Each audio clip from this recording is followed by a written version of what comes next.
ভাৰতীয় জনতা পাৰ্টিৰ হাজো মণ্ডল আৰু পঞ্চতীৰ্থ মণ্ডলৰ বুথ সভাপতি শক্তি কেন্দ্ৰ আহ্বায়ক আৰু নিৰ্বাচিত পঞ্চায়ত প্ৰতিনিধি আৰু পৰাজয় বৰণ কৰা পঞ্চায়ত প্ৰতিনিধিসকলৰ বিশেষভাৱে এই সন্মিলন আছিলে। এই সন্মিলনত নিৰ্বাচিত প্ৰতিনিধিৰ লগতে পৰাজয় বৰণ কৰা প্ৰতিনিধিসকলকো সম্বৰ্ধনা জনোৱা হয় আৰু আগন্তুক 2026 চনৰ নিৰ্বাচনত দলৰ ভেটি অধিক শক্তিশালী কৰি দলৰ জৰিয়তে জনসাধাৰণৰ মাজত দলক অধিক জনপ্ৰিয়তা কৰি সাংগঠনিক ভেটি শক্তিশালী কৰাৰ কাৰণে আজি বিভিন্ন দিশত ৰণকৌশল ইয়াত আলোচনা হৈছে আৰু আমাৰ এই সভাত বিশেষকৈ ৰাজ্যিক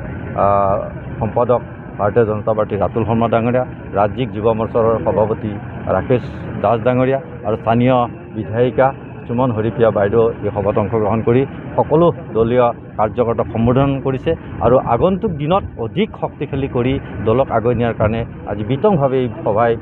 আলোচনা কৰি ভৱিষ্যত যাতে ভাৰতীয় জনতা পাৰ্টিৰ মাননীয়